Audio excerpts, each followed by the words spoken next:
Alors, Marwan Debah est directeur du Centre de recherche Technology Innovation Institute Abu Dhabi.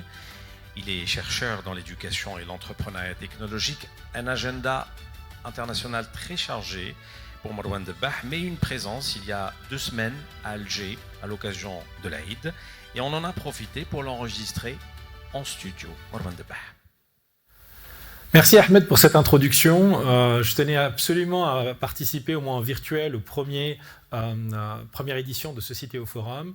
Alors aujourd'hui, mon propos sera principalement autour de ce qu'on appelle l'intelligence artificielle et principalement ce qu'on appelle les modèles de langage large ou encore Large Language Models. Je pense que beaucoup d'entre vous connaissent ce qu'on appelle ChatGPT et j'aurai l'occasion pendant cette présentation, de vous présenter un petit peu des travaux qu'on a fait autour de ce domaine-là et aussi la révolution qui nous attend autour de ce domaine qu'on appelle les modèles de langage large. Alors, qu'est-ce que c'est qu'un modèle de langage large? C'est principalement une routine qu'on met en place qui permet effectivement, à partir d'une entrée et d'une sortie, de faire une prédiction. Alors, principalement, ça permet de faire beaucoup de choses. Classiquement, dans un modèle d'intelligence artificielle, en général, on essaie de prédire des choses. Et ici, ce qu'on va faire, c'est qu'on va être capable de générer des choses. Générer à partir d'un texte, une vidéo, d'un certain texte, un autre type de texte. Et c'est basé autour d'un certain nombre d'architectures qu'on appelle des architectures de type GPT, mais il y en a d'autres de type BERT ou T5. Et j'en parlerai un petit peu aujourd'hui sur ce qu'on avait fait et comment ça marche et la révolution qui nous attend autour de ce domaine-là. Alors principalement, vous avez, et je pense que certains d'entre vous ont déjà utilisé ChatGPT, vous avez ce qu'on appelle une instruction, qu'on appelle un prompt, et dans lequel on va commencer à taper une demande, et dans lequel, en sortie, on aura notre réponse à cette requête-là. Alors c'est assez époustouflant, dans le sens où on arrive effectivement à générer beaucoup de choses, on arrive à générer des résumés de textes, on arrive à générer un roman, on arrive à résumer un certain nombre de textes. Et la plus grande complexité dans ce genre d'approche est de principalement écrire le bon prompt. Alors, c'est des domaines autour de ces deux large language models qui permettent d'être généralistes, dans le sens où, à partir d'une instruction, on arrive à avoir beaucoup de réponses. C'est également une capacité d'avoir ce qu'on appelle des capacités qui augmentent avec la capacité de ce modèle d'être large. Et enfin, ça peut toucher un certain nombre de business et d'intérêt en termes de recherche. Et c'est principalement drivé aujourd'hui par des groupes dont vous connaissez le nom, qui sont Google, DeepMind, Microsoft et d'autres. Alors, pourquoi aujourd'hui cette révolution a eu lieu? Alors, il faut savoir que l'intelligence artificielle est quelque chose qui date de plus de 110 ans, principalement dans les années 1956. Et l'intelligence artificielle a connu un certain nombre d'hivers. Quand on parle d'hiver, c'est-à-dire qu'on a une progression effectivement de ce domaine-là dans les années 50, puis il y a eu une chute après dans les années 70, qui est remonté dans les années 80 à travers ce qu'on appelle les systèmes experts, et il y a eu beaucoup dans le domaine militaire de l'intelligence artificielle qui a été utilisée, et depuis les années 2007-2008, on connaît une progression assez phénoménale. Cette progression est due à 3 domaines principaux. La première, c'est la capacité de stockage des données qu'on a et l'immense quantité de données qui nous est disponible. La deuxième également, qui est la plus importante à mes yeux, c'est la capacité de calcul aujourd'hui qu'on a. Et vous le voyez avec ce qu'on appelle les GPU, on en parlera, qui ont cette capacité de faire des calculs extrêmement rapides. Et le troisième également contexte, c'est l'avancée qu'on a fait en termes d'algorithmes. Et ces algorithmes qu'on appelle des algorithmes de machine learning permettent d'arriver à développer des architectures qui permettent de prédire de plus en plus un certain nombre de requêtes que l'on fait. Alors, il se trouve que jusqu'à 2017 à peu près, et classiquement les gens qui travaillaient dans le domaine du machine learning utilisaient ce qu'on appelle du NLP. NLP, ça veut dire Natural Language Processing. C'est principalement des outils de classification. Quand on parle de classification, à savoir que vous avez un certain nombre de mots et vous allez commencer à les classer par des sous-classes et vous arrivez d'une certaine façon à déterminer quel mot est le plus proche d'un autre. Donc si vous voulez grosso modo trouver lors d'une requête un mot synonyme ou proche d'une certaine requête, la solution va être donnée à travers des techniques qu'on appelle du NLP, et c'est principalement des techniques de classification qui sont faites avec un certain nombre de données. Ce qui s'est passé depuis 2017, c'est qu'on a réussi à développer des techniques qu'on appelle des techniques génératives, qui permettent de générer du texte. Et l'idée principalement, c'est de pouvoir prédire le prochain mot. Alors comment ça marche? Là, je vous donne un exemple typique dans ce transparent-là. Typiquement, si on veut connaître une réponse à une requête qui est donnez-moi la capitale des Émirats Arabes Unis, on va essayer de déterminer avec une probabilité quelle est la probabilité X, donc d'un certain mot, par rapport au contexte. Et donc le contexte ici, c'est the capital of the United Arab Emirates is Abu, et X, il faudra le déterminer. Et donc ces modèles-là, qu'on appelle des modèles génératifs, vont arriver à prédire principalement cette donnée X ou le mot qui vient après. Alors aujourd'hui, on n'arrive pas seulement à prédire le mot qui vient juste après par rapport à un contexte, mais on arrive également à prédire quasiment un texte par rapport à un contexte, mais on a également arrivé à prédire une image par rapport à un contexte, et c'est ça qui a généré toute cette flambée autour de ChatGPT que vous connaissez. Alors, bien sûr, cette probabilité dont je parle aujourd'hui, qui permet de prédire, il faut arriver à l'approximer ou à essayer d'exprimer. Et la façon dont on le fait aujourd'hui, ce n'est plus en utilisant les algorithmes classiques de machine learning, c'est à travers une technique qu'on appelle les techniques de transformer. Et d'ailleurs, le transformer, dont vous voyez ici, le T, vient exactement dans l'architecture de ChatGPT. Donc dans GPT, il y a générative, donc ça permet de générer du texte. Pre-trained, ça veut dire qu'on les a entraînés avec du texte. Transformer, c'est l'architecture qu'on utilise qui permet d'arriver à apprendre cette probabilité conditionnelle. Alors, comme on le fait, c'est à travers un réseau de neurones qui a cette architecture de transformer et qui, à travers une technique de encodeur et décodeur, permet de modéliser cette probabilité et ainsi, à partir d'un certain texte, de prédire un ensemble de outputs de texte qu'on voudra dans ce domaine-là. Alors, bien sûr, ça a été un gros changement de paradigme ces dernières années, puisque avant 2010, on utilisait principalement des techniques basées à travers des techniques de loi, de rules et de features. Et c'est principalement IBM avec Deep Blue et Watson. Et je pense que certains d'entre vous se rappellent des jeux d'échecs et des performances que IBM a jouées dans ce rôle-là. Puis, dans les années 2010-2020, on a eu toute la flambée autour du AlphaGo avec DeepMind étant le porte-parole de ces techniques-là et ce qu'on appelle des techniques de reinforcement learning, qui étaient en utilisant des techniques de calcul à travers des GPU. Et depuis 2020, on arrive dans le domaine du HPC, donc du High Performance Computing /IA, qui permet à travers un ensemble de grosses capacités de calcul, d'arriver à développer des modèles de type GPT, qui permet de développer effectivement ces outils de génératifs, qui permettent de développer du texte à partir d'une requête, un prompt, mais également plusieurs choses. Alors, qu'est-ce que les LLM peuvent faire aujourd'hui?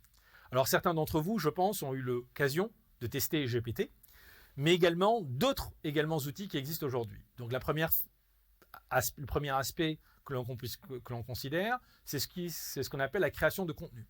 Et donc ça, c'est assez important, puisqu'aujourd'hui, on peut créer des livres avec ChatGPT. Donc, vous décidez d'écrire un certain nombre de prompts et de textes, et vous avez effectivement le livre qui est généré. D'ailleurs, c'est quelque chose qui se passait déjà actuellement, où vous aviez effectivement ce qu'on appelle des négriers qui écrivaient vos livres, vous donniez l'idée, et là aujourd'hui, ChatGPT va jouer ce rôle-là. Mais vous avez également toute notre flambée de choses que vous pouvez faire, c'est à la fois écrire des papiers scientifiques, écrire du code, également générer des images à partir du texte, générer des vidéos à partir du texte, qu'elles soient 2D et 3D, mais également faire de l'AR et de la VR en utilisant ce type d'outils. Vous avez également tout ce qu'on appelle l'analyse de contenu, et ça, c'est un domaine très important, en particulier le résumé de texte, le résumé de vidéo, la recherche d'informations qui est extrêmement importante pour des problèmes de clustering et de formatting, mais également toute la partie analytics qui est très importante aujourd'hui. Et donc aujourd'hui, dans le domaine, disons, du marketing, ce type d'outil est extrêmement utilisé puisque vous pouvez générer des sites web à travers ce type d'outil, vous pouvez générer également des campagnes publicitaires, vous pouvez également définir des brochures uniquement avec ce type d'outil. Et le dernier, également, c'est tout ce qui est l'automatisation de tâches avec la partie chatbot, le text editing, le code editing et également aujourd'hui des trucs autour du contrôle robot.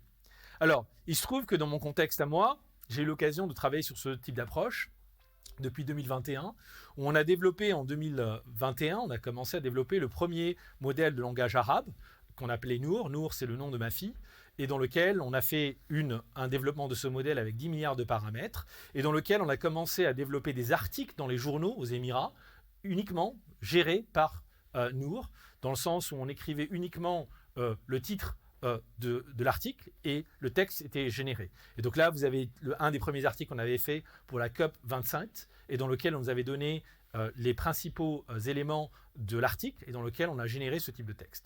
Alors nous, aujourd'hui, là vous avez un exemple, c'est un exemple qu'on a développé en 2021, qui a finalisé en 2022, peut faire beaucoup de choses. Vous avez la capacité de faire un texte de narration, donc là comme vous voyez, je fais un prompt, et là en bas, vous voyez exactement le texte qui est généré directement par Nour, comme ChatGPT, et qui est complètement fait en arabe, dans le sens où on a eu beaucoup de données en arabe sur lesquelles on a développé notre modèle et sur lequel aujourd'hui vous avez un chat GPT du type arabe qui permet de vous développer l'ensemble du contexte. Vous avez également la capacité de résumer. On sait qu'on résumer des textes c'est extrêmement compliqué. Vous mettez votre texte directement sur Nour et là vous avez un résumé qui va se faire et ce résumé là est fait directement en fonction de la taille, vous pouvez exactement donner également le nombre de lignes que vous voulez faire. Alors, vous pouvez me poser une question très simple, c'est pourquoi ne pas utiliser ChatGPT qui va vous faire une traduction au départ de la langue arabe à la langue anglaise, puis vous faites le résumé, vous refaites une traduction. En général, quand on veut développer des modèles, il n'y a pas que il n'y a pas juste la partie résumé, il y a également tout le côté contexte et culture également lorsque vous analysez des données en arabe, plutôt que de faire des traductions. Il faut savoir que parler une langue n'est pas uniquement la capacité de pouvoir dire des mots, mais également de comprendre un contexte. Et c'est ça, c'est une des raisons pour laquelle des modèles spécifiques en Daja, en arabe, sont nécessaires, puisque vous essayez de comprendre un contexte. Deuxième chose également qu'on a fait juste après, et c'est qui est arrivé quasiment en même temps que ChatGPT, à quelques mois après, on m'avait demandé de développer un gros modèle pour les Émirats qu'on a appelé Falcon LLM, qui permet exactement dans le même sens, avec 40 milliards de paramètres, de développer un ensemble de prompts et de requêtes, typiquement de ce que vous avez dans ChatGPT. Donc ça a été une grosse prouesse de mes équipes qui a été faite il y a quelques mois et sur lequel aujourd'hui Falcon LLM continue à encore accroître ses capacités. Et là, vous avez un exemple typiquement de ce que vous fait Falcon LLM, du même type de ce que vous aurez chez ChatGPT, avec moins de nombre de paramètres. Alors le fait qu'on a moins de nombre de paramètres est extrêmement important, puisqu'il faut savoir qu'aujourd'hui, dans la recherche, on arrive à développer des modèles avec les mêmes types de performances et moins de paramètres, qui est extrêmement important quand vous développez et portez ce type de modèle dans des infrastructures, en particulier des infrastructures on-premise. Donc typiquement là, je vous donne un exemple de ce que vous pouvez faire. Vous tapez un prompt sur une demande de ce que vous pensez des Émirats Arabes Unis, et là vous avez un texte qui est généré directement suite à ce prompt que vous voulez faire en anglais, vous pouvez le faire en français, vous pouvez le faire en plusieurs langues. C'est également un modèle qui a été appris sur plusieurs langues. Alors comment on l'a fait? Bien sûr, on a crawler un ensemble de données sur Internet, et toutes les données qui ont été crawlées sur Internet, Wikipédia, les livres, etc., on a fait de l'apprentissage dessus pour créer ce modèle-là. Une deuxième requête là, que je vous donne en termes d'exemple, c'est le résumé de texte. Là, vous avez un texte qui est écrit, et on peut le résumer en 3 lignes. Et donc, pour des livres ou pour prendre des notes, c'est extrêmement important. Vous pouvez également avoir une conversation avec ce type de modèle, et ça, c'est extrêmement important, puisque vous arrivez à avoir un dialogue avec une machine. Et là, vous voyez typiquement un ensemble de dialogues qu'on est en train de faire avec Falcon LLM, qui est du même type que ce que vous pourriez faire avec ChatGPT. Sachant que ce modèle-là, je ne l'ai pas précisé, est un modèle qui dépasse les performances de ChatGPT. Aujourd'hui, il y a une course vers, comme vous savez, GPT-3, GPT-4, donc c'est pas mieux que GPT-4, puisque GPT-4 est sorti juste après. Et bien sûr, d'ici la fin de l'année, des discussions sont en cours sur GPT-5. Et vous voyez également là un certain nombre également de requêtes que vous pouvez faire en différentes langues. Et c'est un modèle qu'on appelle multilingual, qui a beaucoup de capacités autour de ça.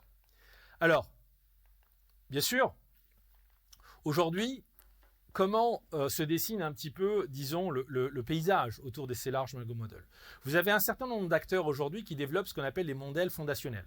Les modèles fondationnels, c'est le cœur du réacteur. C'est comme ce que je viens de montrer Falcon LLM, fait partie AI, mais vous avez également un certain nombre de groupes du type Google, OpenAI, DeepMind, NVIDIA, qui ont développé des modèles avec un certain nombre de paramètres. Et ce nombre de paramètres vous donne un petit peu les performances de ce type de modèle.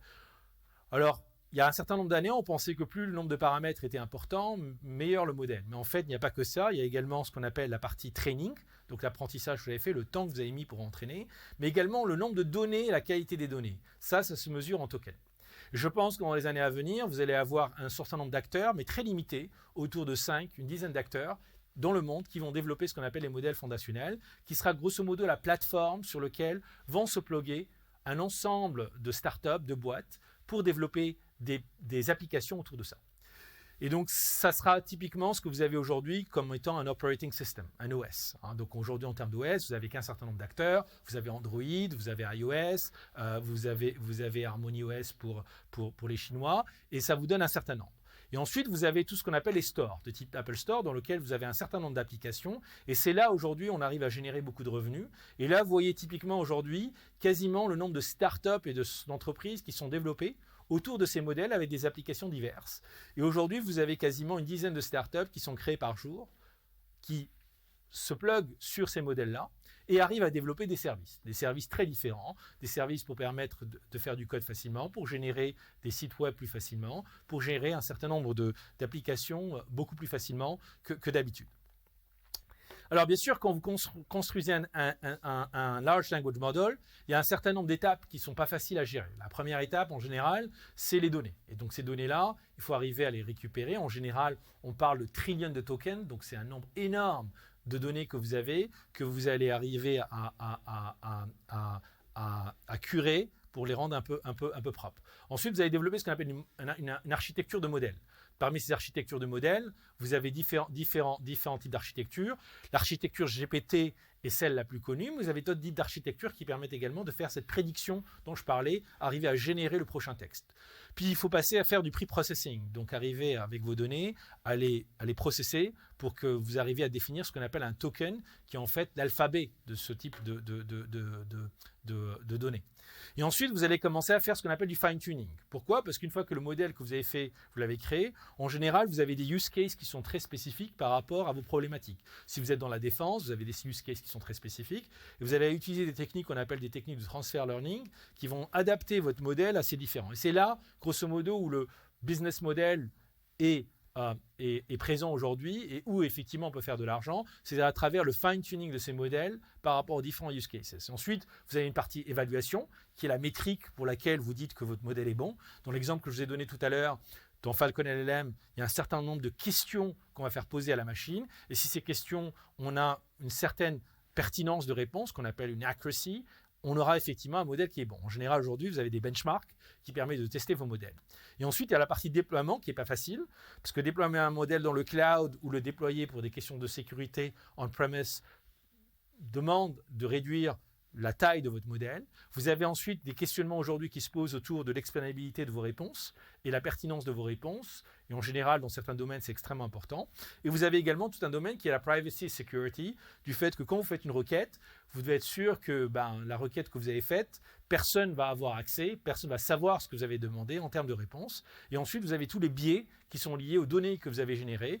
Et on sait aujourd'hui que selon les régions du monde, si vous tapez par exemple un texte aujourd'hui qui vous demande de vous donner une image d'un mariage, si vous tapez ça, vous aurez sûrement une chance d'avoir une photo d'image générée du texte qui sera une image d'un mariage occidental et pas d'un mariage oriental par exemple. Alors bien sûr, aujourd'hui, dans le contexte algérien, et c'est une opportunité pour moi d'être avec vous aujourd'hui, le contexte qu'on se pose aujourd'hui, c'est quels sont les challenges pour le contexte algérien de développer ce type de modèle. Il y en a 3. Le premier challenge, c'est principalement ce qu'on appelle les capacités de calcul.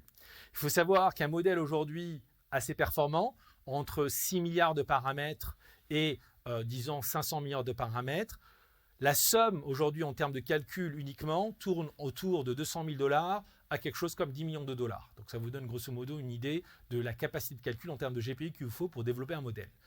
Pour votre information, GPT-4 a nécessité autour de 100 à 120 millions de dollars uniquement en capacité de calcul. Ça vous donne une idée de la quantité de GPU, et autour de 2000 à peu près GPU sont nécessaires pour faire ça, pour entraîner un système autour de 3 mois. La deuxième, effectivement, c'est la connaissance en termes de complexité d'ingénierie qui est demandée.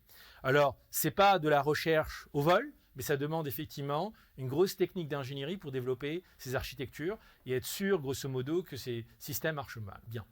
Et le troisième, également contexte extrêmement important, c'est tout ce qui concerne la data. Alors bien sûr, il y a toutes les données qui sont Internet, mais il y a également toute une capacité de données qui sont liées aux différentes entreprises et dans lequel la plus grosse plus-value de ces modèles-là et le fine-tuning de ces modèles-là liées aux entreprises. Je vous donne un exemple. Si vous êtes dans une entreprise type Sonatrach, vous voulez développer de manière très simple des contrats, donc des contrats d'achat.